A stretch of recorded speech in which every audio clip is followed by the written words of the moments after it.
Magandang araw sa inyong lahat at welcome sa isa na namang episode ng Insight Golf Podcast. Ngayong araw ay mapalad tayo makasama si Dr. Jose Ramon Albert, otherwise known as Toots. Isa siyang Senior Research Fellow sa Philippine Institute for Development Studies or PIDS. Magandang araw sa iyo, Toots, at maraming salamat sa pagpapaunlak at paghanap ng oras para sa amin. Magandang araw, JC, sa iyong pag-imbita sa akin dito. The pleasure is mine. Oh, yeah, the pleasure is ours. So, ang expertise mo, Toots, ay poverty, middle class, and you're a statistician by training. Pwede ba kaming i-walk through dun sa research mo, unang-una dun sa middle class? Kasi I think isa to sa mga medyo nagva-viral na mga studies mo recently. Maraming curious dun sa paglago ng middle class sa Pilipinas. Pero pwede mo bang i-kwento sa amin, ano ba muna yung middle class? How do we define it? And also, ano kaya yung mga factors na nagbunso dito sa pagballoon ng middle class in recent times? Oh, sige. Kasi ganito, no? Pag inisip natin yung concept ng middle class, wala talagang formal definition ang middle class even sa World Bank. Usually kasi ang mga bansa, kanya-kanyang definition yan kung paano, anong ibig sabihin ng kahirapan. Sa atin, ang kahirapan, yun yung mga, dinidefine natin yan based sa kinikita. Ayon sa PSA, as of 2023, ang isang pamilya ay merong monthly income na mga 14,000 pesos per month. Mas mababa doon, ang pamilya ay mahirap. So, unti-unti ako naglakap ng mga methods across the world, no? Kung ano ba ang mga definitions na ginagamit. No? So, yung World Bank researchers, generally, they were trying to define it in terms of yung international poverty lines, no? Kasi dati $1 per day yung poverty line na ginagamit para i-measure kung gaano ka $1 per person per day, no? In 1991 prices. Tapos yung middle class dinidefine ng isang researcher na namatay na, no? Very well known, si Martin Ravallon. Ang pagkaka-define niya is between $2 and if I recall right, mga $16 or $14. Hindi ko na matandaan yung upper threshold. No? Pero parang ganon. No? So, naisip ko, bakit kaya hindi natin i-define yung middle class rin relative rin sa poverty line? Kasi kung ang poverty line natin is 14,000 for a family of 5, di gawin na lang natin, let's say, twice hanggang 10 times. Or, nag-umpisa ako ng gano'n, no? Twice hanggang 10 times the poverty line. So, ibig sabihin, twice would mean between 28,000 hanggang 140,000 pesos for a family of 5. Yun yung middle class. So, on that basis, roughly, yun yung ginawa ko. Pero later, yung upper threshold, medyo iniba ko rin ng konti. Ginawa ko yata 12 times. But anyway, parang ganon, no? What seems okay, no? And then, across the years, inestimate ko na parang dati, ng 1990s, parang ang middle class, maliit lang. Nasa abad ng 30% lang yata, if I recall right. Tapos, unti-unting lumago. Ibig sabihin, gumaganda ang takbo ng ating ekonomiya. Mas dumadami may mga nagkakaroon ng maayos na trabaho, pero maliit pa rin in a way, no? Kasi around I think yung estimate namin nasa 41% as of 2023. So which means below 50%.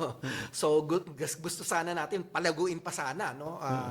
Pero in fairness, marami tayong nagagawa ng yung ating gobyerno at ating ekonomiya gumanda ng husto, kaya lumago ang middle class. Pero mas kaya pa natin siguro palaguin, especially now that we have a digital economy and marami tayong ways para mas kumita sana tayo. Marami kasing Pilipino, Tus, ang inaakala nila tayo ay predominantly na mahirap pa rin na bansa. Pero ibig sabihin ba nung lumalaking middle class ay marami ng graduate na mahihirap into the middle class? Pero I think that in itself, meron din siyang challenges yung middle class na kinakaharap. Nakakaiba doon sa challenges na kinakaharap ng mahihirap. Can you walk us through some Absolutely. Kasi ganito nga, no? Kung sabihin natin even yung mahihirap, no, between yung 14,000 and let's say 28,000, yun yung tinatawag kong lower income pero not poor, no. Tapos meron din tayong pag sinabi nating middle class, ang laki naman yata from 28,000 hanggang 140,000, no? So ang laki ng range na yon. At masasabi natin na meron kasing lower middle class, middle at upper middle class, no. So yung lower middle class, in terms of characteristics, mas parang mahirap rin siya, parang lower income rin siya, no? Pero marami dyan, nag-graduate ka from poverty to lower income but not poor, and now to lower middle class. Kasi lumalago nga yung ating kaperahan minsan dahil sa overseas workers, no? Kunwari, kapag nagkaroon tayo ng mas maayos na edukasyon, mas gumaganda ang ating hanap buhay. Tapos, yung iba naman sa atin, nagkakaroon pa ng mas maganda pang hanap buhay sa ibang bansa. Tapos nagpapadala pa ng pera sa ating mga pamilya dito. Kaya, alam mo na, laki-laki nga ng ating mga remittances na pinadadala ng ating overseas workers, no? So, ganun ang lumalabas na invest natin sa ating edukasyon, mas gumaganda ang ating likelihood na tayo ay magkaroon ng magandang hanap buhay. Sa middle class kasi ay meron tayong Ambition 2040. How would you say na malapit na ba tayo barating yung mga aspirations na yun? Or gaano ka-useful yung aspiration na yun to begin with? Kasi parang lagi kong naririnig din yung Ambition 2040. Kasi maganda magkaroon ng ambition. Sino bang mas maganda nga tayo, dapat may ambition tayo, no? Pero kasi ang question nga natin kasi katulad sa Ambition 2040 is sana maging predominantly middle class yung ating society where no one daw is poor by 2040. Pero parang sa akin medyo parang suntok sa buwan yata yung mga ambition na yon, no? Tulad nga sabi ko, magandang magkaroon ng ambition, pero we have to start thinking out of the box, no? Kasi minsan sa gobyerno parang may tendency tayo kung ano yung nakagisnan na yun na. Hindi na tayo masyadong nag-iisip pa ng kakaiba. Maski tayo ngayon, no? Kunwari, naalala ko nung buhay pa yung nanay ko, no? Bumili ako ng TV, tapos biglang ayaw buksan yung TV kasi natatakot na gamitin yung gadget na pang-on. Sabi ko sa kanya, dali, i-click mo lang.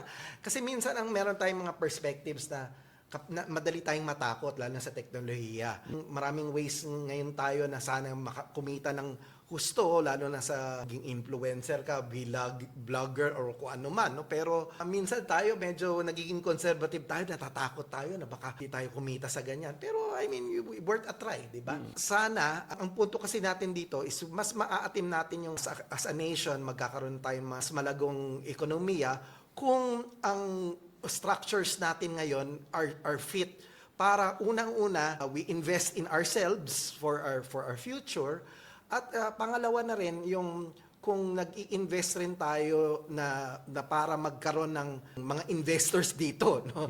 Kasi hindi naman kasi alalahanin natin, kailangan maging globally competitive tayo, no? Madali kasing sabihin, mag-compete tayo, pero kailangan may kakayahan din tayong mag-compete, no? Mas maganda sana kung nakaka-attract tayo ng mas maraming investors, pero naghihingalo tayo sa ganyan, no? Sa US Toots, maraming research dun sa intergenerational na transmission ng income, in the sense na, or intergenerational mobility, na ang sukat nila ng progress ay kung yung income mo ay mas malaki or gaano kalaki yun kumpara sa income ng magulang mo or ng lolo-lola mo, etc. Pero sa Pilipinas parang wala pang ganun, ano? Ano yung mga balaki doon sa ganung klaseng research? Kasi I think sa US ginagamit nila yung mga tax records over time across generations. Pero do you think may ganung klaseng chance na gawin din yun dito sa Pilipinas? Yan ang dream, no? Dream natin na kaya lang medyo sabog-sabog minsan yung ating mga databases, tsaka hindi ginagawa specifically with a purpose, with that in mind, no? So maganda sana kung ang ating mga katulad yan, mga records natin sa income, ma-match natin sa census or of sorts, no? Kasi sa ibang bansa merong tinatawag na data integration na ginagawa. No? Merong mga administrative records, yung censuses, surveys, lahat yan pinagsasama-sama by way of, parang yung national ID as the way to merge the information. Pero sa atin, medyo asa ka pa kung may mga gumagamit ang national ID, no? Binabatikos nga ang PSA dahil sa national ID na yan, no? So, pero maganda sana ang idea. Kasi nga, even kunwari sa DepEd, no? Sa DepEd, meron tinatawag na Learner's Reference Number, parang national ID na para matatrack nila yung bata from the time na pumasok hanggang sa yan by maging out of school or kung out of school man siya, babalik ba siya or something like that. So ganun din, kung tayo ay may way to track people, pero of course ang issue kasi dito is it might get into issues of privacy. Pero kaya sa ibang bansa, no, whether Australia or New Zealand or a number of other countries, ang ginagawa nila is they make the National Statistics Authority become the one that integrates all of this data, no? So, merong mga ginagawa ng konti rin ang PSA na something like that, pero hindi pa as comprehensive as is being done in other countries, no? So, kung gagawin ng PSA yan, kaso mukhang nahihilo na sila sa dami ng pinagagawa sa kanila. May national ID, may ano pa sila, may CBMS, may ano pa sila, may civil registration, tapos aside from the statistics. So, kung ang PSA ay talaga nakafocus sa statistics lang, baka sakali, no? Magagawa natin yan. Pero para nga mas maintindihan natin how people move up the income ladder, no? Pero on one hand, of course, medyo alam na natin ng konti yan. Usually, ang nangyayari dyan is if people become more educated, no? Kasi education is really the key pathway for people to be able to have income mobility, no? So, of course, yung education 100 years ago is not the same as today, and part of it is because we have a lot more digital tools that enable us to do all sorts of things, no? Pero sana mas maka-quantify natin kung may datos talaga tayo, pero asa ka pa dahil tulad ng sabi ko, may ating mga datos may pagka sabog-sabog, no? Hindi madaling ikalap at i-combine into something useful. Sige, balikan natin to later yung statistical system ng Pilipinas dahil alam ko marami kang feelings tungkol dyan. Pero pag-usapan muna natin yung poverty, na pag-usapan yung income. So poverty sa Pilipinas, merong mga efforts na sukatin siya kasi dati for the longest time, di ba, income poverty, kung ang income ng isang pamilya ay lumalagpas or mas mababa sa isang threshold na tinatawag. Pero sa pagbaba ng poverty sa Pilipinas, parang sabi nila ng ibang mga experts ay multidimensional yung poverty. Na kailangan din nating tingnan yung kahirapan sa lens ng ibang klase ng poverty. Pero ano yung opinion mo dun sa multidimensional poverty movement na to? Well, on one hand, tama yun na maraming dimensions yung kahirapan, no? Aside from income, meron din education, meron din health issues, merong assets, maraming pwedeng nating pag-isipan. Kaya lang, ang bottom line rin doon is parang correlated rin siya. You know? I mean, kasi to be quite honest, I'm not too sure. Kasi maski yung mga efforts to measure with multidimensional poverty indices, no? Magandang idea, pero kasi kailangan dyan as an economist, parang alam mo yan na kailangan may sukat na parang ipepresyo mo pa rin. Kunwari parang apples and oranges. So, pwede mo bang ipagsama-sama yung apples and oranges? Yun yung magiging bottom line dyan, no? Pag meron kang multidimensional poverty index. So, while the idea seems right, but ang ano kasi dito is even when you start explaining kunwari multidimensional poverty at sinabi mo ay kasi ganitong klase 40% ay mahirap sa multidimensional poverty pero sa income iba yung numero mo, so parang medyo magkakamot ng tao. Ano ba talaga? Yun na malilito lang yung mga tao. So yun yung concern ko minsan about statistics. Kasi when you're measuring things, ultimately, you try to measure things simply. Try to make it as simple as possible that it may not be perfect, but if it can capture most of what you are trying to capture, then I think that should be good enough. Marami pang issues sa pagbe-measure ng poverty na kasi sa ngayon, most countries, whether even multidimensional poverty, ang ginagawa kasi dyan is parang pinagsasama mo muna yung income sa pamilya tapos i-divide mo kung gaano karaming tao meron sa isang pamilya. Yun yung tinatawag na per capita income o kaya per capita expenditure naman ginagamit sa ibang bansa. Or even sa, yun nga, tulad ng sinasabi ko sa multidimensional poverty, ganun din more or less household pa rin yung concept, no? Samantalang ngayon, sinasabi nila, baka naman pwedeng i-measure mo natin yung poverty in terms of individuals. Kasi bawat tao, parang hindi naman yatang fair na i-measure mo si Lolo, kabuhayan ni Lolo, at ang kabuhayan ng isang bata. No? So parang dahil hindi sila magkapareho, iba-iba ang pangangailangan, siguro dapat mas mas maging broader yung ating way of measuring. Kaya lang, pag nag-introduce ka na naman ng concept ng ano na nagagawa na ngayon sa a few countries including Bangladesh at saka medyo pinaglaruan natin ng konti, kasama ka namin doon no, last year sa PIDS. So may mga ways na pwede nating i-measure ang poverty individually at mukhang lumalabas doon sa ating pag-aaral last year na mukhang ang babae ay actually mas mahirap kaysa lalaki sa Pilipinas. Pero pag ginagamit natin yung ating sukat ay yung regular na ginagamit ng PSA na per capita income, hindi natin nakikita, no? Parang lumalabas halos pareho. Correct. Yung NEDA or ngayon ay DepDev ay nakikriticize siya in past years kasi meron silang nag-viral na parang press release na 64 pesos per day daw ang kailangan ng isang tao at hindi na siya magiging food poor. Pwede bang paki-explain mo ng konti kung saan nanggagaling yun at bakit triggered yung mga tao at does it point to the fact na kailangan natin i-update ng DepDev yung pagsukat ng poverty or food poverty? Oo, kasi ganito. Actually, hindi naman DepDev ang nagbe-measure ng PSA. ng ano kundi PSA, no? Yeah. Pero siguro ang medyo mali lang yung communication. Parang ang ginawa kasi dito ganito, no? Parang yung 14,000 pesos, let's say 70% niyan ay kung tinatawag na food threshold. So magkano yan? 14 times 70%. Nasa bandang 10,000 sabihin natin. No? Sa 10,000 sa isang buwan, kapag ang income mo ay mas mababa doon, yun ay tinatawag na food poor. O in other words, parang sobrang hirap mo dahil maski pangangailangan sa pagkain, hindi mo kaya. Ngayon, ang ginawa kasi ng DepDev, parang dinivide nila by 30, tapos dinivide nila by 5 dahil 5 tao sa pamilya, no? Tapos dinivide nila by ilan bang beses kang kumain sa isang araw. Kaya may nakuha silang figure. Pero sa totoo lang, hindi dapat kasi gano'n ang pagkaka-explain. Sana, alam mo yan, Joyce, di ba meron tinatawag na economies of scale. Hindi naman talaga per person, no? Although, pag in-average yung parang lumalabas gano'n ang halaga. Pero, pinagsasama-sama kasi pag kumakain kasi tayo, di ba? Kunwari kung pag ikaw ay sumakay sa isang tricycle, magbabayad ka ng let's say 25 para makauwi, no? Samantalang kapag may kasama ka, no? Sa isang tricycle, dalawa kayo, 15 lang ibabayad mo. Tapos yung isa 15 rin, no? So yun yung tinatawag na economies of scale. Bumababa yung numbers kapag medyo mas marami kayo nagsasama-sama.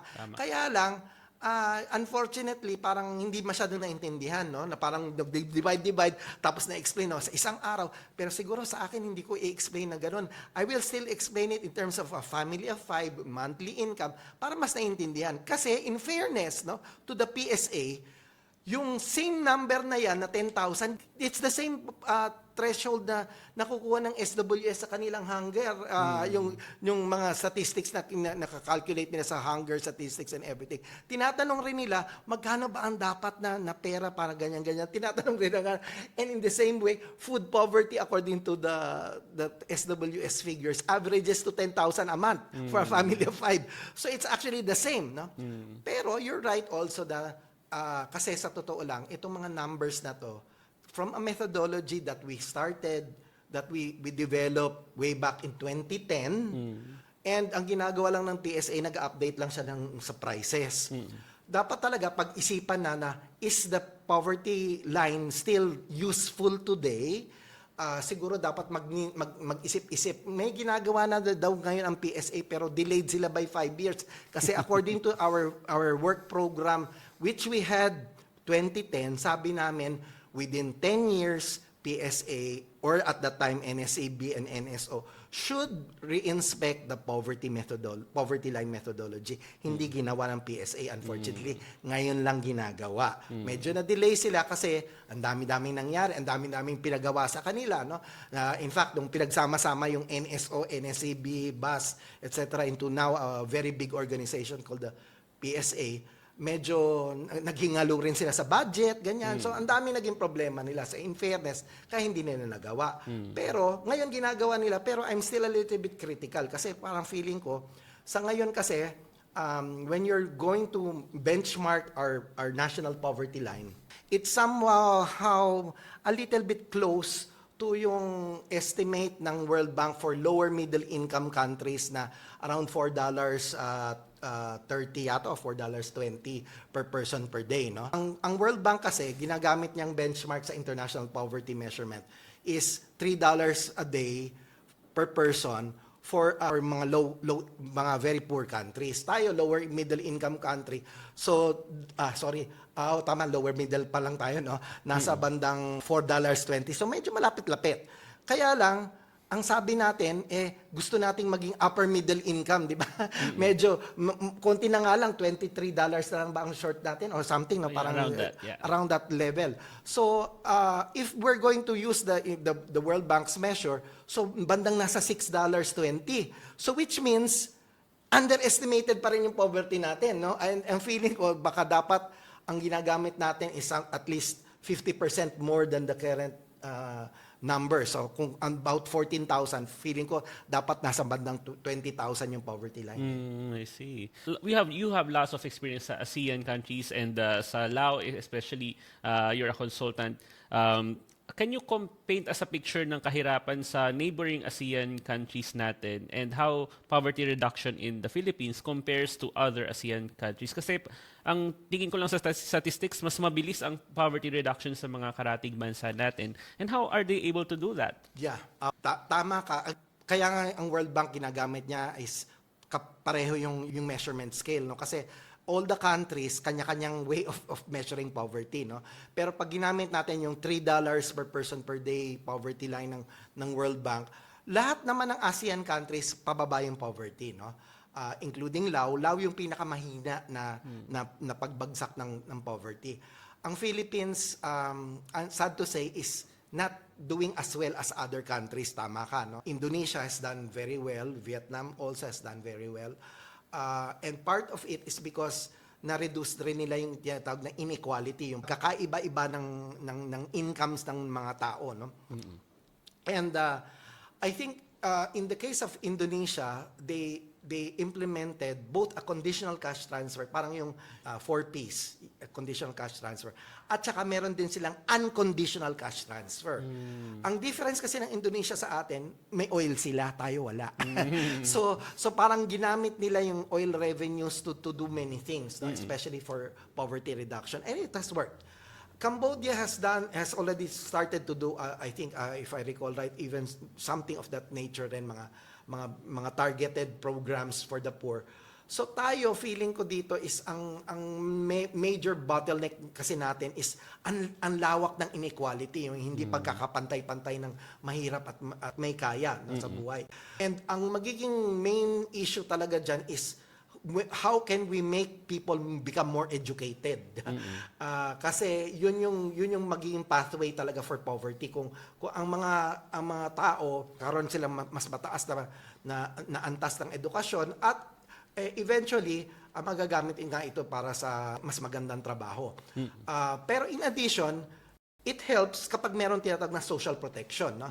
Yung social protection, merong imbis na pag ikaw ay nagkasakit, madaling kang makakuha ng suporta sa gobyerno para hindi mo na problemahin yung igagastos mo pag ikaw ay nagkasakit.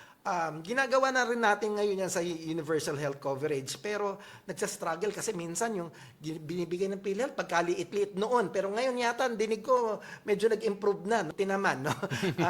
Pero ang dinig ko nga kasi ngayon mas okay na, pero siguro that will help a little bit more. The other thing too is we need to find ways for people to get more, to earn more, no? Earn more and of course have new sources of wealth. And feeling ko dito ang hindi masyado natin na-explore ng gusto, yung digital economy. I see. So pag-usapan natin yan, yung education later. Pero bago yun ay, ano sa tingin mo yung dapat istruktura ng ekonomiya natin para yung mga sweldo ng mga tao ay mataas at mas lalong marami ang makagraduate mula sa kahirapan? Pag-usapan muna natin. Kasi right now, di ba, we are a service-driven economy. Yung agriculture, less than 10% of GDP, and then manufacturing in between. Pero ito ba yung tamang landas natin in terms of the structure, yung service-driven? And how can we boost yung productivity of the labor force if we're going to push for a service-driven economy? Okay, magandang tanong yan kasi merong competing schools of thought. Yung isang school of thought has always had the idea na para ikaw ay lalong lumago ang iyong ekonomiya, dapat manufacturing or industry-based yung iyong economy. Some of yung mga ating kapitbahay na bansa have taken that path. Now, for instance, Malaysia, although nag-umpisa na ng very agricultural, pero naging more industrialized sila. No? Ganon din si Vietnam, they took a little bit of road. Kaya Vietnam, I think now yung manufacturing niya nasa bandang 25%. Si Thailand rin yata nasa bandang 27%. Samantalang tayo, kulelet tayo, nasa bandang 16%, no? Ang ating manufacturing. So maliit yung ating industrial base. Tapos, ang pinaproduce pa natin, medyo low value. No? Kaya, kung low value, tapos yung mga Pilipino na nagkakaroon ng trabaho sa mga factories, di syempre, konti lang yung, I mean, may mas mataas ang makukuha mo kaysa ikaw ay farmer, pero maliit pa rin, no? So, the only way para sana tayo, yun yung one school of thought, is for you to get into high value manufacturing, no? Pero parang sa ngayon kasi, alalahanin natin, lalo na yung ating mga conglomerates, mahilig lang to focus on services, no, rather than getting into manufacturing. Kasi for you to get into manufacturing, kailangan mo medyo malaki yung investments mo. So medyo takot siguro sila na hindi sila makakakompete, no? So mas madaling gawin na imbis na ikaw ay, yun nga, mag-produce, benta mo nung sa isang malaking supermarket or whatever. Ang mangyayari nito, sa mga sari-sari stores naman, mamamatay naman, no? So yun yung nagiging trade-off when you have all of these big companies getting into all of this service-driven rather than focusing on Kaya lang, mas isa service-driven, feeling ko dito, now there's a new model, especially because of India, na you don't need industry per se, no?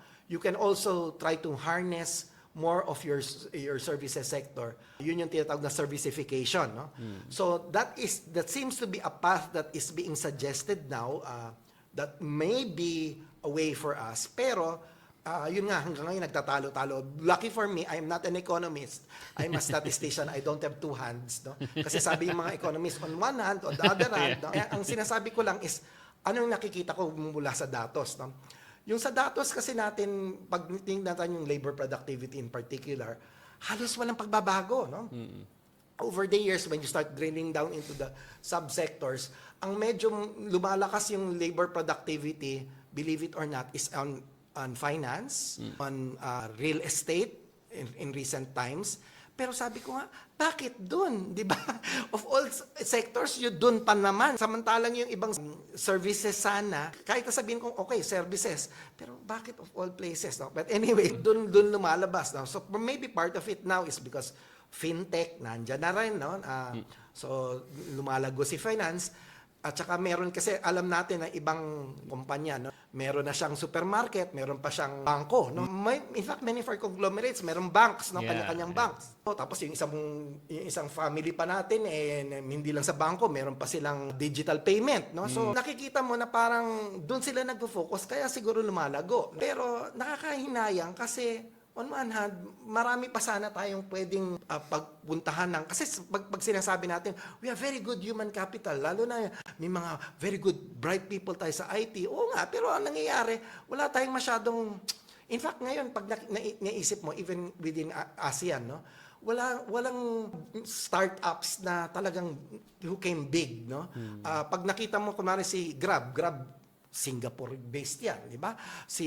Lahat ng mga digital platforms na makikita mo, laging yung mga nila is hindi Pilipino. Bakit?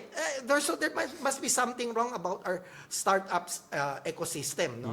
Na hindi masyadong natutulungan ng gobyerno yung mga startups. At the same time, medyo siguro mali rin yung kung saan nagsa-start up, no? So feeling ko dito there might be an information asymmetry somewhere. Nangihinayang ako kasi parang kung sana mas na-focus natin, lalo na ngayon nagkakaroon ng AI, no? It might threaten some of our jobs, no? Baka nga yung ibang mga BPO, baka may iba dyan, marami dyan, mawala rin yung trabaho, no? So sana gumawa tayo ng real, hindi lang, Kasi minsan ang dami nating plano pero yung pagkaka-implement niya mahina, no? Hanggang daldalan tayo pero walang actual na resulta. Kasi nga feeling ko most of our plans are not time-based, na parang meron tayong specific ano ang mangyayari, after 1 year, after 6 months, yung ganong very very motherhood type. So, kaya pag nakita mo, doon tayo nagfe-fail. Nice idea, but then the way it's implemented is not very well planned still. Kuno plano, pero hindi na totoong plano eh. Kulang sa detalye. Ano Toots yung fourth industrial revolution at yung role ng digital economy? Kasi mga Pilipino, babad tayo sa social media, alam natin yan. Pero paano natin ma-harness yung power ng digital economy para mas bumilis pa yung ekonomiya natin? At kung mag-dwell tayo dun sa, or mag-focus tayo sa service-driven or sa servicification that you mentioned, paano magagamit yung digital economy and ma-maximize yun? Okay, kasi yung sa pagpo-produce ng ating from damit to nagsimula yung first industrial revolution when they used water and then electricity came, and then third was IT, no? Tapos yung fourth industrial revolution, eto na ngayon, tayo ngayon yan, hindi lang IT, marami. We are using many new technologies na we've never seen before, no? It's still technology. We're using technology to produce things better and faster, no? Ang issue kasi natin dito is sa fourth industrial revolution, in fact sa innovation in general, very mababa yung ating mindset sa pag-innovate kasi many times yung ating mga pinoproduce, kunwari yung mga big companies, no, may mother department overseas, hindi sila ang mag-innovate. Kung mag-innovate lang sila sa processes, mababaw lang yung sense of innovation, no? Sa PIDS nung kami ay nag-survey sa medyo maraming firms ang aming mga 2 years ago. Mga 1/3 lang ng mga companies ang nag-i-innovate. And then of all the companies na hindi nag-i-innovate, tinanong namin, bakit di kayo nag-i-innovate? Sabi nila, there is no need. Kasi most of the companies, ang mindset lang nila is magpo-produce lang sila doon sa local nila. So in a way, yan, kumari parang sari-sari store, bakit ka pa hindi sila nag-iisip ng bigger markets. So dahil iniisip nila, sige si Mang Julio lang ang aanuhin ko. So bebentahan ko. So parang hanggang doon lang yung mindset. So sa kanya walang demand. Pero hindi dapat, kasi dapat naiisip natin, when now we are being globally connected because of technologies, mas makakabenta tayo kahit saan, no? In fact, yung TikTok ngayon, kung maski hindi lang sa Pilipinas ka magbebenta, kung nasa Pilipinas ka, meron ka magiging mga so it's all, feeling ko dito, it's about changing our mindset, and which is very hard to do. In fact, maski nga sa politika, ganyan tayo, no? Reklamo tayo na reklamo tungkol sa dynasty, pero sila pa rin binoboto natin, di ba? So parang ang hina nating mag-isip beyond the box, no? Parang kung ano yung pinag-anuhan natin, ganun pa rin, no? So partly siguro tayo medyo risk averse siguro tayo, no? We tend to think na sila na naman, kilala na natin sila na lang kahit napalpak sila. Yun yung ganun na mindset natin. So dapat palitan natin. Sabihin ko nga, Diyos ko, isang more than 100 million Filipinos, bakit yan pa rin ang binoboto natin, no? Ganun din when it comes to sa atin.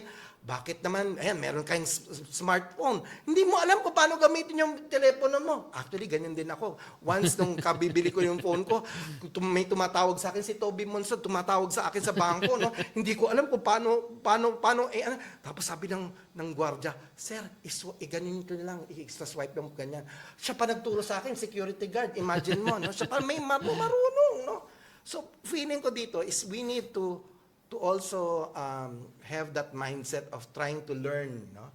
Kasi minsan may tendency tayong wag na lang, hindi ko yan kaya. Yung negative kagad tayo, no? Ganun din sa politika, maganda na mukhang may konting pagbabago sa sa ating Senado recently sa elections, pero meron pa ring vestiges of the old paradigms, no? Maybe it's very hard to change.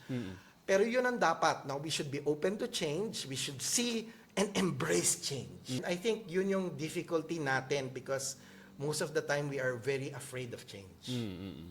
Speaking of innovation tools, anong tingin mo dun sa National Innovation Council na supposedly mag-spur ng innovation pero kaya ba talaga siyang government-led effort na parang hindi ba organic yung innovation or anong klase suporta yung kailangan ibigay sa mga startups that you mentioned or yung mga new enterprises or mga enterprising mga entrepreneurs and mga tech enthusiasts para mas magkaroon ng innovation sa Pilipinas? Well, again, on paper, the idea was right because in a way, in other countries, ganun din naman. You really have to have an innovation strategy. At pag binasa mo yung National Innovation Strategy document na sinulat ng isang ahensya under DepDev, yung National Innovation Council Secretariat, when they did that, pag nakita mo, I mean, it reads well. No? Pero ang question kasi dito is, again, whether that can become a living document and actually push the private sector together with the government sector to actually innovate. Kasi unang-una, alalahanin natin, the engine of growth is not the government, it's the private sector. So whatever innovation that will happen, it depends on the private sector. But the government can put an enabling environment para mas madaling mag-innovate. So ang question, ginagawa ba ng gobyerno na mas napapadali ang innovation? Totoo ba yun? Ikalawa, tatanungin rin natin, sa loob ng gobyerno, may innovation ba nangyayari? Di ba? Tulad ko na sa land bank lang. Ikaw, di ba? Pag nagwi-withdraw ko sa land bank, ako ganyan, pag kinukuha ko yung sweldo ko sa land bank, naku, pahirapan pa, laging nakikitang, na machine not working. Na, hindi ko maintindihan. Bakit, di ba, ang daming pera pumupunta sa land bank, ba't hindi nila mapaayos yung system nila? In fact, maski ako, sasabihin ko sa'yo, hindi ako maka-access ng yung land bank sa telepono ko. Alam kung bakit? Dahil I used to be part of another agency. And pag nagsabi ako na give me reset, pupunta sa isang email from long ago na wala na, hindi existed. And yet the system cannot change. I said, ilang branch na ng land bank ang pinuntahan ko para ma-solve yung problem. Ilang mula ng pandemic, nag-give up na ako. Kaya sabi ko, innovation is not happening, unfortunately. So calcified, in other words, yung maraming mga ahensya. Unfortunately. So feeling ko kasi dito is that, to be quite honest, I mean, I give credit to government for trying. No? I mean, yan, may National Innovation Council, may ano. Pero at the end of the day kasi, it's about mindsets. So what are they doing to change mindsets of the managers in the private sector and in government? Because even in government, kailangan matutunan ng mga tao, especially the managers, how to innovate, how to go beyond. Kasi ang innovation is also about experimentation. And many people are, as I said, risk-averse. Natatakot na, ito na, why change something that is not broken? You know, mga ganyan. Yun yung mga mindset ng mga tao. Whereas, hindi dapat yun yung concept. Ang dapat sabihin natin, how can we make things better? And when you are asking that question, you can fail, but maybe you can actually be successful. No? Pero hindi. Ang ginagawa ng mga tao, ay, wag na lang. Kasi mahirap pa yan. So, wala din yung sense of pushing ourselves to be better. Okay, I want to shift gears a bit, Toots, on education. We've done some work on education last year, and ngayon merong EDCOM, di ba, na parang they're unraveling all of these problems. Pero the problems are so many na parang ang dali mag-give up. Overwhelming siya, di ba? So anong tingin mong dapat unahin among all of those problems sa education? Kasi sinasabi may demographic dividend, pero meron tayong 90% learning poverty rate at the same time. So paano, where do we start? Okay. I know this is a little bit controversial what I'm going to say, but for me kasi, when you're thinking of the school system, the main person in a classroom environment who will make people either learn or not learn is the teacher. So DepEd must really just keep asking, what can it do to make teachers be better and teach better? Okay? Kasi, sa totoo lang, I mean, of course, you know, when they attract people into the teaching profession, may issues yan na minsan O walang magtuturo ng math. Hindi naman niya competence yung math. Wala nang iba. Ikaw na lang magturo. Ganyan. Yeah. Okay lang yun sana kung prepared. Okay? Kahit hindi yun yung specialization ng teacher, pero hindi. Nangyayari, napipilitan, tapos parang lumalabas, naghihingalo. No? Even sa stat, merong supposedly statistics course sa junior high, no? Second semester. Sinulat namin, in fact, we developed materials for the teachers. Ang tanong ko is, pagkatapos ko isulat, ginagamit ba?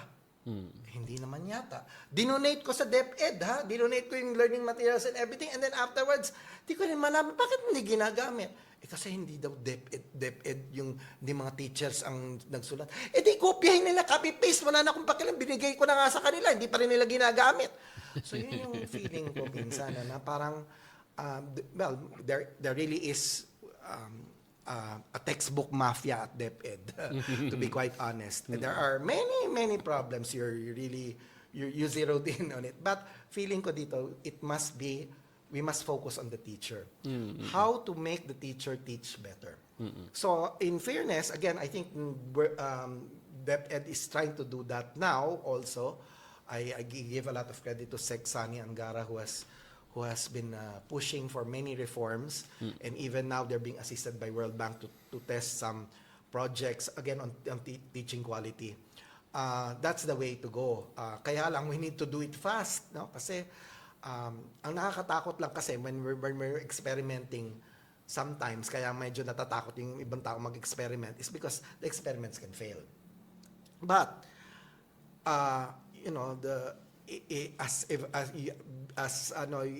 if you really want to find solutions that will last, you must first pilot, and then after you pilot, you upscale. But I don't know to what extent DepEd also is prepared to upscale things that will show real results. Kasi minsan, for you to do that, you also need lots of resources. For instance, no? One of the new things across the world is this concept of HTHT, high-tech, high-touch education, where essentially the student learns from the teacher, pero nakaupo rin siya in front of a computer, tinuturuan siya, tinetest siya kung anong alam niya, tapos nagkakaroon ng parang AI rin siya na tinetest rin siya na, hindi mo pa alam, sige, basahin mo ito. Tapos, i-retest siya, gano'n, no? And then, babalikan si teacher, ganyan. So, it's kaya nga high-tech, high-touch. And it has been implemented, in fact, a Korean education minister was the one who pushed for it globally. It's been tested in India, in Vietnam, and now it's already being tested again in many countries, and including the Philippines, I was told. No? Pero, tested pa lang siya, no? Preliminary. So parang we hope that the results will be kasi pag nakuha na natin yung main results, ang next thing is if you need more resources, saan ka kukuha? Because even education has been getting very low budgets, less than 4%. Ngayon lang yata nag-cross ng more than 4% of GDP ang education budget, no? And I'm glad about this, but on the other hand, I'm also worried. Is the sector prepared to actually spend what they are being given? No? So, but anyways, for me, the main point is focus on really making sure that you try to you put an environment where the teacher can be the best that he or she can be, and be best in teaching. Kasi even in Vietnam, not that all the teachers are good, but they are effective. Okay? So that's why they seem to be doing much better in PISA results than us, no? And that's Vietnam, no? Ang feeling ko dito is we can do better really if medyo part of it is ginagawa na rin to, no? Pero nung umpisa kasi years ago when we noticed the teachers are being given non-administrative functions, and that's making them have less time to actually devote their attention to teaching. Mm-mm. I think meron kang paper before with Clarissa David on out-of-school children. Has the problem gotten any better, or parang nabit ba yung problem na yon over the past years? Have you tracked the recent Yeah, we're statistics on that? actually having an ongoing work, also monitoring out of school children. And I just came from a few days ago presenting some preliminary results to the DepEd Bancom. In short, uh, the out of school children numbers increased during the pandemic, understandably, no? But it's been on a downward trajectory, and it has gone down again to around a little over 1 million. But 1 million kids is still 1 million kids, no? And the hard part is, ang napansin namin ngayong bago is maraming 5-year-olds na hindi pumapasok. And many of them, it seems their parents think that they are too young for schooling, when supposedly 5-year-old is the time you go to kindergarten, 6-year-old is the time you get into grade 1. Ang magiging problema kasi dito is this: kapag late pumasok yung bata sa eskwela, medyo pagtatawanan ng iba yan. Sabihin, ay, overage, ay, ang tanda mo na. Ganyan, magkakaroon ng bullying, no? So, and bullying can be one of the factors that can push people also out of school, no? So, yun yung nagiging problem if you already have a growing number of 5-year-old kids. And then, the other part na nireport rin namin kila Sexani na bumababa naman rin yung numbers both sa primary age, which is 6 to 11, junior high age, which is 12 to 15, and senior high age, which is 16 to 17. Kaya lang sa senior high, mas mababa ang mas maliit ang pagbagsak niya. So ang issue dito is tinanong ngayon namin, bakit, no? It seems there are now new pandemic realities that are happening, although meron ding iba, malaki pa rin yung nagsasabi na they lack interest. When they say lack interest, it's partly because their grades were very bad, and their grades are bad because they don't know how to read.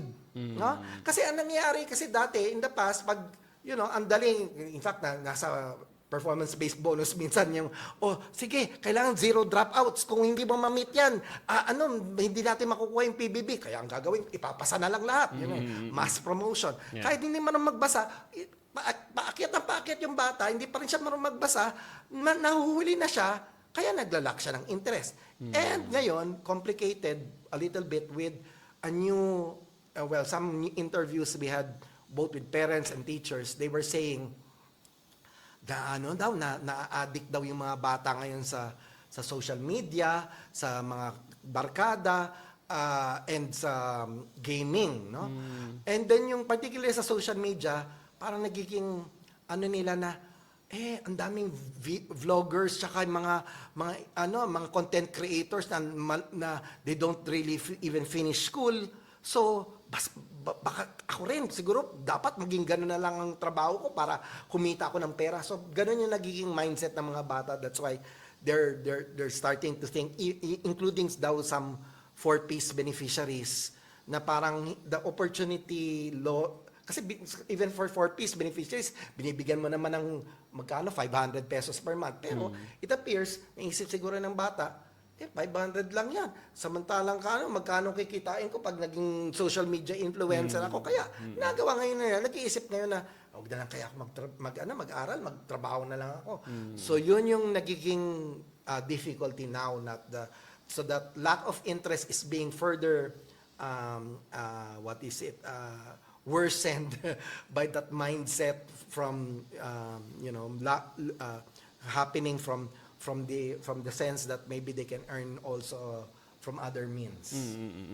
Any thoughts sa K-12 basic education reform? Kasi there's a lot of discussion as well recently on that, na maraming napapaisip, tama ba na dinagdagan natin na extra 2 years? Nakatulong ba talaga yun? Di ba yan extra na gastos lang? How do we bring that reform moving forward? Hindi kasi naman, to be quite honest, the K-12, ang feeling ko is we were one of the last countries in the world that was what was in K to 12. Baski nung ako'y nag-aaral sa Amerika, that was how many years ago, one of the first things that was asked, ba't ang bata mo? No? I mean, because people could not believe that you finish college very fast, very high school. Tayo ang medyo sobra, no, na parang kulang sa basics. At pag nakita mo rin, talagang meron talagang tayong may deficits, learning deficits na nangyayari because kulang tayo ng 2 years. Nung dinagdag yung 2 years, naging feeling ko is na-overburden naman. Tapos ang next question is, kaya ba ng teacher talagang to cope with what you are putting in the curriculum? So medyo feeling ko naging overburdened yung curriculum. So maybe it is not that K-12 is wrong. It is just, again, how it was implemented. As, again, we always have all of these implementation deficits. We have nice ideas, but the way we implement, part of it is because we don't test enough. Correct. Parang yung underspending as well as yung lack of absorptive capacity is a chronic problem across many agencies, diba? Shifting gears again, Toots, I wanted to go back dun sa idea of social protection. Kasi yung 4Ps, especially yung PIDS, has done an evaluation as well of 4Ps over the years. Pero last year, I noted na kinat nila by 50 billion all of the sudden yung budget for 4Ps. And then at the same time, yung mga unconditional transfers like ayuda programs, sila naman yung nagbaballoon. So parang we're living in an ayuda culture right now. And then even yung 4Ps na proven na gumagana ay under attack din. So what do you think of that kind of shift? Kasi ganito yan. Well, before the pandemic, yun na nga, when the 4Ps law was was signed into law, the idea was to institutionalize 4Ps. Pero I don't think it was really a strong institutionalization kasi yung budget issue, hindi na, ano pa rin yan, every year pa rin, hinihingi mo, no? Yeah. Pero may insert sila dyan sa 4Ps law na 7-year rule na after 7 years, wala ka na, dapat. So, ang nangyari, yung count started with 2019 when the law was enacted. So by next year, effectively, there will be a lot of beneficiaries who will be kicked out of the program. No? But I'm glad that it seems that the president during the SONA suggested that he wants a repeal of this 7-year rule provision. This year, bakit malaki yung binagsak? Well, part of it is what they already anticipated na merong may tinatawag na natural attrition. Around 700,000, if I recall right, would be households would be kumbaga wala nang masusuportan na batang nag-aaral. So kaya talagang maaalis. But I don't think it should have been really 50%. Magkano 50 billion. 50 billion budget out of 100 billion. Well, 100 Around, something. yes. No? Yeah. So practically 50% of their budget was cut. No? So tama ka na parang feeling ko is maybe again it was politics because they wanted to get part of it to put in another program. No? And the other program would be easier to put some beneficiaries. Kasi yung 4Ps beneficiaries, parang naging static siya. Parang ganon. Tapos, syempre, yung mga ibang pag mga ayuda culture nga, sabi mo, I mean, the reality is we need to help people. No? Kasi some people really are very far away from being sufficient, no? By their own means. So government has to step up. But the only thing is, even in the 4Ps, parang they were thinking na when it was being designed, na some of these people may graduate, may exit the program because they are already good enough. No? They've been given a lot of support and maybe nakagraduate na yung kanilang anak into college and then nakakatulong na. So yun yung magiging issue doon is whether how many of these success stories can be replicated enough, and what can we do to support the families so that the children will really benefit enough and then eventually get a good educational attainment and then eventually get better chances of exiting poverty. No? Kaya lang nga, at the end of the day, the political economy, we always have to you know, yung in a way nagsimula yun election season, no? So kaya parang, and then ngayon it's a post-election aftermath. But I think we need to rethink, no? Kasi even now, as this happens, di ba, si PSA together with DepDev, they have developed the CBMS. And in theory, they can sit down with DSWD and start recertifying. Some of the 4-piece households may still be poor and may need still assistance. No? Kahit medyo matagal na, pero kasi naghihingalo. Kasi naman, pag naisip mo, ang liit naman talaga yung binibigay sa pamilya. Talagang pantawid lang naman. Hindi naman talaga yayaman yung mga tao dahil sa 4-piece. No? Kasi minsan, ang tendency lang kasi natin, yung mga those who are against 4-piece, iniisip natin, mga mahirap na yan, ano yan, tamad yung mga yan, ganyan, we have a condescending view of the poor, when actually, the poor are very empowered by the 4-piece. In fact, meron akong ibang nakausap, sabi ba naman ng isang beneficiary, ay, alam niyo po, yung mga family development session sa 4-piece, tuwan-tuwa po kami dyan. Dati hindi po ako naliligo, pero dahil sa 4-piece, natutunan ko, dapat pala naliligo araw-araw. Kaya lagi ako naliligo, kaya si Mister tuwan-tuwa rin sa akin. Yun, sabi niya. No? Yun yung mga gano'n na, but the thing is, those are the things also we need to think about, because right now, there are no continuing education mechanisms for Filipinos. Kapag wala ka ng pinag-aralan, mahirap ka, paano ka matututo? So maganda na yung 4-piece program na yan, merong family development sessions where people are being told, informed about these things, about, you know, proper grooming and even nutrition, ano ba dapat pinapakain nyo sa mga anak nyo, no? Kasi minsan hindi natin alam, maski nga mayayaman, hindi rin alam kung anong dapat na nutritional foods, no, na pinapakain sa mga anak. So yun ang sanang dapat magkaroon tayo ng more programs, no, to be able to support those in dire need. What about yung goal talaga ng 4-piece on education and health outcomes for children? Pwede mo bang ikwento yung natagpuan or na-discover ng PhilSUS sa evaluation briefly? Yeah, well, roughly, no, kasi yun nga, ang tulad ng sabi mo, the 4-piece was really meant as a way to improve as a human capital intervention doon sa education ng mga bata at sa mga kalusugan rin ng mga bata at pati ng mga nanay, no? Kasi may mga, kaya nga tinawag the conditional cash transfer, may condition bago nila makuha yung mga benefits, no? 85% attendance, etc. So, in fact, nakita namin sa PIDS over the years, from the very start when the 4-piece was upscaled, no? Kasi alalahanin natin ang 4-piece actually nagsimula yun ng panahon ni Pangulong GMA, no? But it was just ahon something, hindi pantawid, ahon something, I forget na, no? Kasi yung ahon Pilipinas na yon, ilang libong households lang in certain areas ang natulungan. Tapos nung panahon na ni Pinoy, naging 1 million, naging 4 million, no? Lumaki na dahil at that time 4 million yung dami ng poor families, no? And the idea was to support as many people as possible so that they invest in their young. At nakita nga namin na talagang nag-improve ang edukasyon, ang schooling ng mga bata. And nung time na yon, although alam ko na medyo nainis sa akin si dating Pangulo Aquino, no, medyo nainis sa akin dahil sinabi kong poverty did not change. Pero hindi kasi nagbago noon, no? Pero ang sabi ko kasi noon, hindi naman talaga magbabago immediately because wala pa binibigay pala natin yung mga pantawid at saka pag natuto na sila, saka magkakaroon ng better income, and then they will get out of poverty. But poverty will not change overnight just because you're being given 500 or a maximum 1,500 or 2,000 pesos a month, no?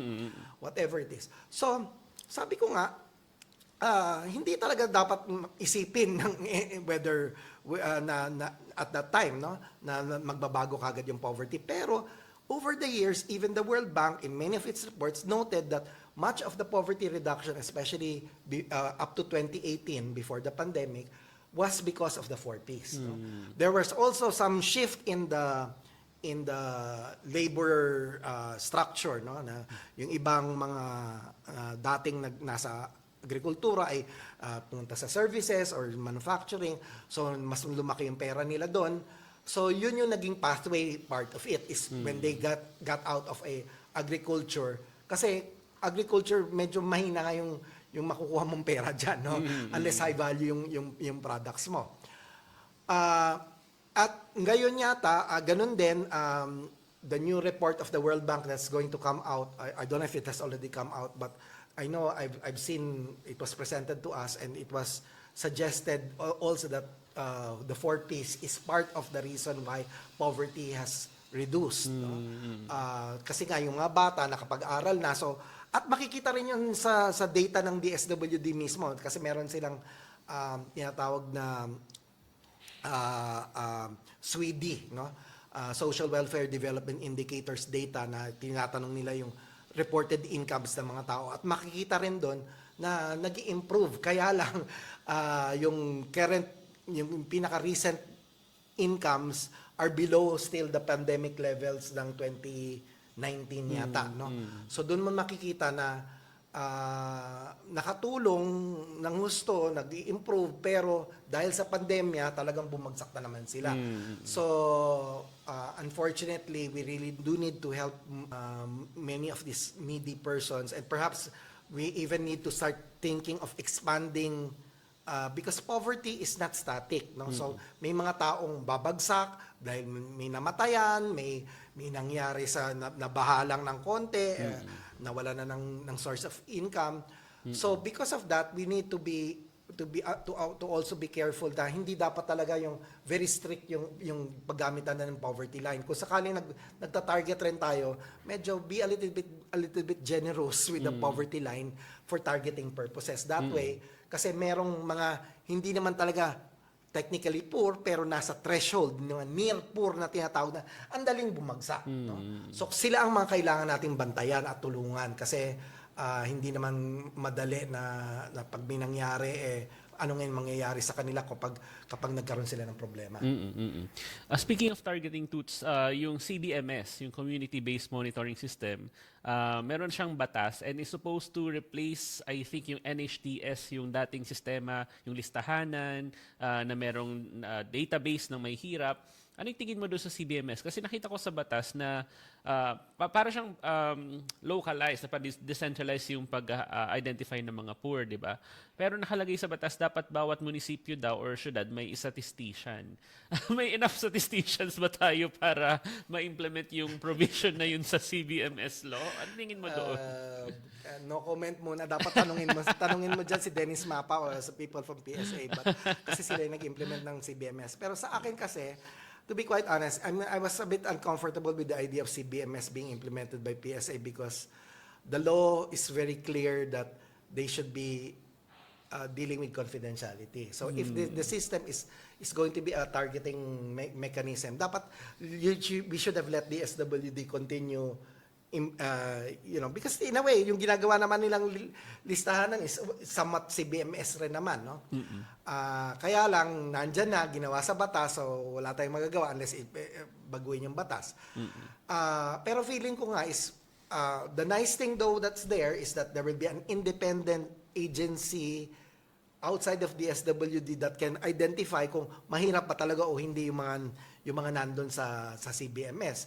At mamamatch nila, masasabi nila talaga, eto, itong household na to, eto rin to, no? Eto dati mahirap pa rin ba siya o hindi? Yung maganda doon, no? So I think they now have work groups, technical working groups towards that end on data sharing. Pero yun nga, medyo a little bit uncomfortable ako, because originally the idea of a National Statistics Authority is to uphold the idea of confidentiality. And because of that, dapat hindi nila papakita yung identities ng pero dahil nilagay sa batas, and this goes against statistical standards of confidentiality. So I am a bit worried. That's the only worry I have. But pragmatically, nandyan na. No? Yeah.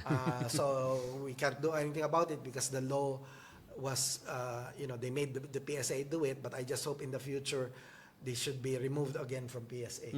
I see. What about yung old system, yung listahanan? Kasi dati may criticisms na meron mga targeting errors, yung mga mahihirap na hindi nasasama, or yung mga non-poor na nasasama.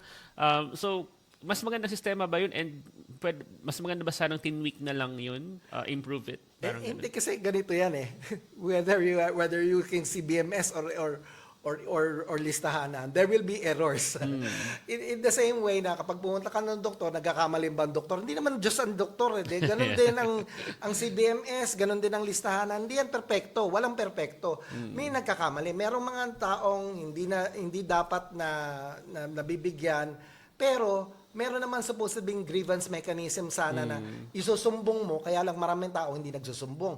Dapat sinusumbong natin sa DSWD kung talagang iniisip natin na hindi dapat na binibigyan yung mga households na yun. Meron naman ang dinig ko meron daw nagsusumbong, pero DSWD is not giving publicly the numbers, no, kung ilan yung natatanggal because of the sumbong system. No? Meron naman daw, tama sa ka na hindi na-include, ganyan-ganyan. Pero meron din, again, grievance mechanism. Kung palagay mo, dapat nasali ka, pwede ka magsabi na, sali nyo naman ako na magre-request ka. So, there are ways to handle those kinds of, quote, errors, if they really are errors. Pero kasi, madaling sabihing errors yan dahil posibleng alam mo na, lahat ng tao basta may programa, syempre gusto mo makatamasa ka, no? So, yun yung system nun, it's the benefits. It's not the concept of the errors. Maybe it's just a perception that people have that pero of course, when you're looking at, doing a little bit of validation on data, yun nga kasi I don't want to really use that term error kasi akala ng mga tao talagang nagkamali systematically. It's just an error that happens just as in any survey, censuses, lahat naman ng pagpokolekta ng datos nagkakaroon ng pagkakamali. Pero do you think yung CBMS system na bago, would it be more prone dun sa political manipulation? Kasi kung decentralized na siya, mas kunwari kontrolado nung barangay captain or mayor yung statistician or supposedly the one who will make the list, mas prone kaya siya sa ganun? Well, in theory, if the PSA is the one handling, doing supervision of sorts, in theory, there shouldn't be any politics there. But I don't know. I don't have any details of how the CBMS has been implemented nationwide. But I do know it seems that the CBMS was called POPSEN also, di ba? Parang gano'n, parang POPSEN 2025 para that way mid-decade siya. So kasi parang that way yung CBMS meron siyang statistics at masasabi nila etong gaano karaming tao sa Pilipinas, no? But again, as I said, I don't know enough to be quite honest about the CBMS implementation. I do hear that some people say na hindi naman sila na quote na census na CBMS and yet meron silang sticker, may mga gano'n na nagsasabi. I don't know. So the only thing is there should be some extra validation, no? Maybe an independent set of evaluators also of what has been done in the CBMS, including yourself if you want, no? What about sa Laos, halimbawa, or Vietnam or other ASEAN countries? How do they target the poor for their social protection? And what can we learn from them? Ako, sa Laos, medyo mas ano pa sila, mas Backward. backward pa sila sa atin, no? I mean, they are also starting something like CBMS/listahanan. They being implemented by their Ministry of Agriculture, which was now merged with the Ministry of Environment. Maganda yung gano'n, no?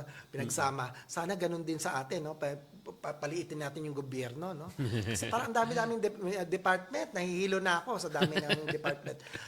May sa loob ng department, ang dami-daming undersecretary, no? Nahihilo nga ako. Sabi ko, anyways, that's another thing altogether. But that shows you the issue of governance. Parang nagiging employment, employment scheme ang joining government rather than anyways, that's another thing. So si Vietnam, well, being a communist country in a way, that means they know where people are, no? And what has happened is again, the Vietnamese, they know how to target very well. I'm not too sure if they have similar systems or more advanced systems than us. But I suspect, kasi the whole point about this CBMS or or even listahanan is dapat sana yung registry na yan, Registry of the Poor, should be dynamic because information is not static. No? So sana there should be a way of updating information very easily. And I think this is part of what DSWD wants their system to be, whether it's going to be listahanan with CBMS merge, etc., etc. But something like that will enable them to update data. Sa ngayon, I don't know the details, but I know I heard those are their plans. So I give a lot of credit also to Secretary Rex and his team at DSWD. Very, very data driven, and I think they're probably the only government agency I know that has an actual data governance framework. I see. Wow. Imagine, so they understand what's the purpose for data, who gets access, why, etc. No, why do they collect data? Kasi minsan yun yung naging problema, we keep collecting data, tapos hindi naman ginagamit at the end of the day. Okay, so we're coming down to our last 13 minutes, Toots. I wanted to talk about the statistical system in the Philippines. Kasi more than a decade ago, 2013, by creation of the PSA, and you were before the Secretary General ng NSCB, National Statistical Coordinating Board, tama ba? So in hindsight, parang more than a decade later, anong tingin mo dun sa move to PSA and parang consolidation of various statistical agencies, diba? And how do we move it forward in the next 10 or 20 years, yung statistical system in the Philippines? To be quite honest, I think there was some good idea about the consolidation of the Bureau of Agriculture Statistics kasi into the NSCB. Parang that way you have economies of scale pa rin yung idea doon. Ang naging problema feeling ko is that nagkaroon ng too many extra responsibilities si PSA. No? And I don't know to what extent the PSA is really focused on statistics, which is its main mandate. No? I mean, of course, on one hand, they might say they are, but I'm also worried because there are also things I see, to be quite honest, that do not suggest that they are focused on, simple things, coordination, because the coordination board is part of already the PSA, and yet I think coordination has weakened. Even survey planning, I'm not too sure whether it has strengthened or weakened. Some people suggest it has weakened, but I do know that sometimes the data quality, including timeliness issues, particularly for release of microdata, there are issues I have. So I'm just worried that the world is changing so fast and the demands for data are increasing. No, not just by the many people in the public sector who need decisions daily, but more so even the private sector. Where will I invest my money if I have money? Parang it's not clear whether we are collecting enough data that can help tell a good story of where we are. No? Kasi even kunwari digital economy, it's easy. I don't know to what extent we have information on the extent of production in the digital economy, digital platforms, because traditionally when you think of households from national accounts, no, it's always household final consumption expenditure, no, nandun sa right hand side na sa expenditure side. Pero sa production side, si household nagpo-produce na rin ngayon, It produces, pero in a way, of course, naku-capture natin originally before sa mga surveys a little bit, pero dahil nagpo-produce rin siya, nagbebenta rin siya sa Facebook, nagbebenta sa Instagram, sa TikTok, no? So, ibang-iba na ngayon yung mundo, no?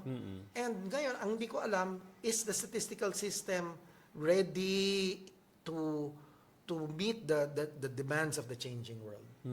I don't know. That I wonder. So even though sa GDP statistics, for example, do you have a sense na it's underestimating the size of the online digital economy? Yes, definitely. I see. Oh. I have a strong feeling. In fact, so that's why I think to some extent we are Kasi pag naririnig ko rin yung mga kinikita ng vloggers sa mga ganyan, maski ako siniisip ko nga, baka dapat hindi ako naging statistician, dapat naging vlogger na lang ako. Ako no? rin, napapaisip Oo, na rin naku, ako. kasi ang laki ng kinikita nila, no? May sabi sa akin na payong lang daw, nagkakaroon siya ng 20 pesos per ano, tapos million yung ano, kaya bumili ng resort, no?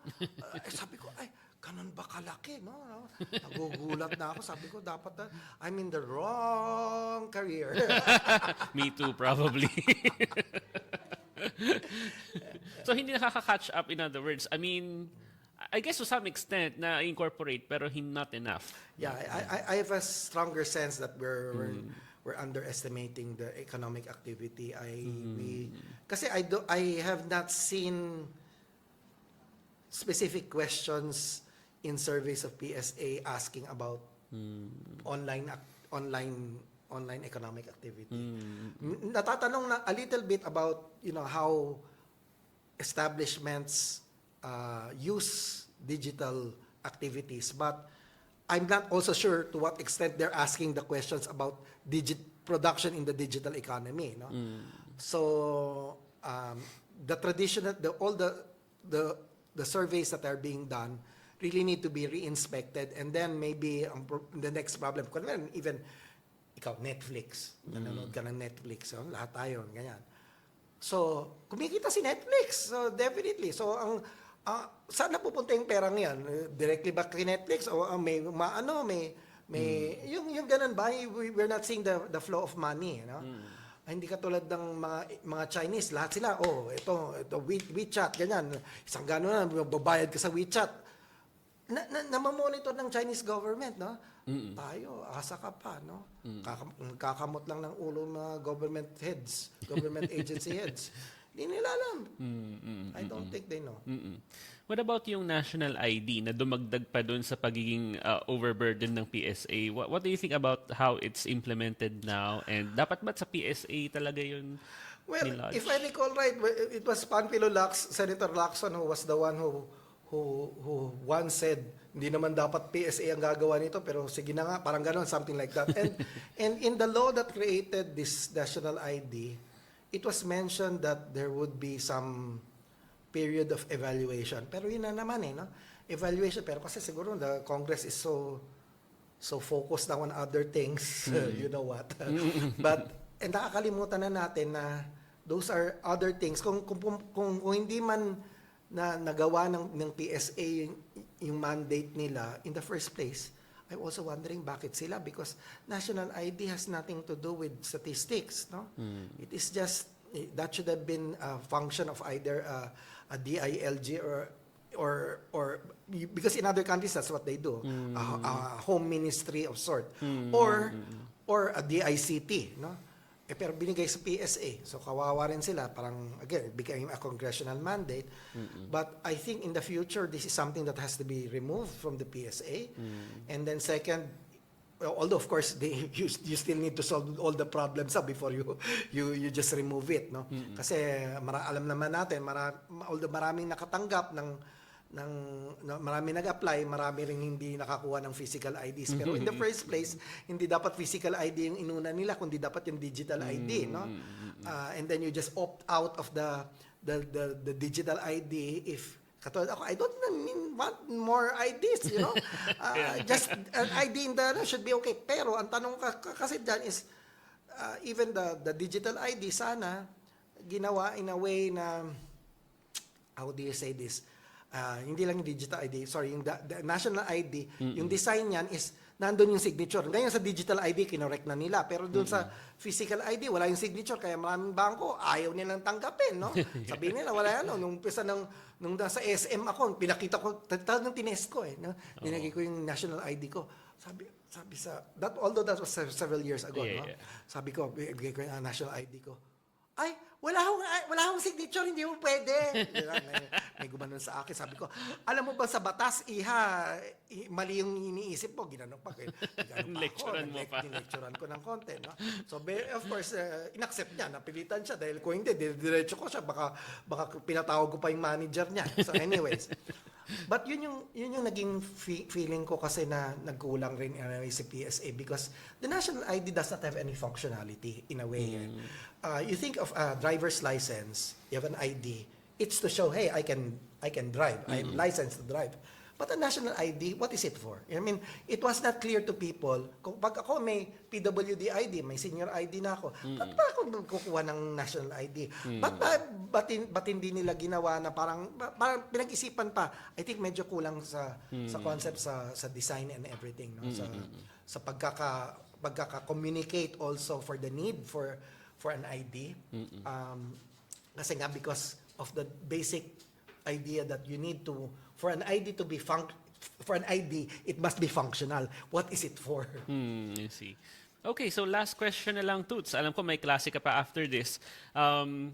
Having observed the Philippines, of course, from inside the Philippines and outside the Philippines, because you're also often in Laos and other countries, and nakita mo na the Philippines naungusan na ng Vietnam very recently, di ba? How hopeful are you with the future, or how optimistic are you about the future of the Philippines in the coming decades, honestly? Given the state of things and at the rate we're going, or how do we achieve a better Philippines? Nagbuntungan na ako ng konti. Well, kasi, well, part of it is because I also, on one hand, when you say how hopeful I am, I'm always hopeful because tulad ng sinasabi ng aking kaibigan sa libre naman mangarap, no? Pero ang kasi I'm a bit concerned by the way for instance, we vote for people, not very promising. But mukhang may konting hope rin ng konti, no? So, here and there. Kasi feeling ko dito is part of it is our choice of leaders. But the other thing too is, it's not just the politicians. Kasi even now with all the corruption thing, it takes two to tango. The private sector is complicit. Essentially, and even tayo, I mean, if you think about it, you cannot just say that, oh, grabe silang magnakaw, ganyan, corrupt. Pero naisip mo, kung ikaw mahuli ka sa violating something, hindi ka ba nagbibigay ng padulas? You know? Yun ang dapat na i-change natin yung ating ethical standards. You know? Dapat, we must be ethical, we must live a moral life, and we must, kaso ang nanginging problema, medyo may problema na nga tayo, ini-elect pa natin, medyo may konti pang problema. Kaya the system is a little bit dysfunctional, no? Not just a little bit, maybe a lot. But kasi when there are problems, there are always opportunities. So the only question is whether or not we can harness all of these opportunities to make the changes. The economy is moving in the short term, even medium term, things are bright.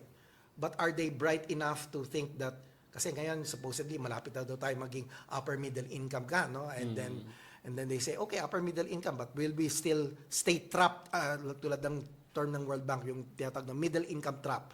Middle income countries nag-grow pero parang naghihingalo to become an advanced economy. Part of the reason is because structurally, I mean, we can always say there's structural change, pero maliit yung structural change na nangyayari sa Pilipinas. Over the past 20, 30 years, I've noticed labor productivity has not really changed much. The sectors have not changed. Only some sectors are really outperforming, but manufacturing, instead of being a driver of labor productivity, negative pa, no? Negative yung effects niya. So, nagiging sense ko dito is maybe we need to really think out of the box. So maybe the way to go about this, which we are promoting, is, we might have to have new kinds of growth corridors. No? Parang ginagawa na yan sa Malaysia and a few other countries where you focus on one area and then you develop many things, no? Schools, everything put together. Doon sa area na yon, lagyan mo ng lots of investments, make sure that it's even digitally madaling mag-connect everything. Yun yung ideal, no? Na parang we must have more of these growth corridors that can kasi sa ngayon there's too much economic activity in Metro Manila, no? A third of the economic activities in Metro Manila, in spite of the fact that you have land area-wise, napakalitang Metro Manila, ba 0.1% lang yata, no?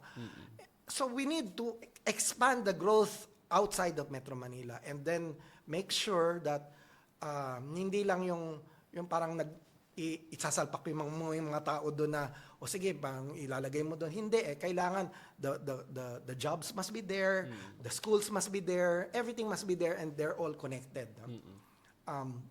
But that means you need long-term plans, and the hard part for me is that if you're going to do this long-term, let's say even sa government lang, no? Dami government agencies, even schools, you're all in Metro Manila, no? If you can just bring them out, the ideas were already planted before, pero hindi na sustain, no? Kasi nga, very short-term rin yung ating yung mayors and local officials, 3 years lang. Si naman, national government agencies, national leaders, 6 years.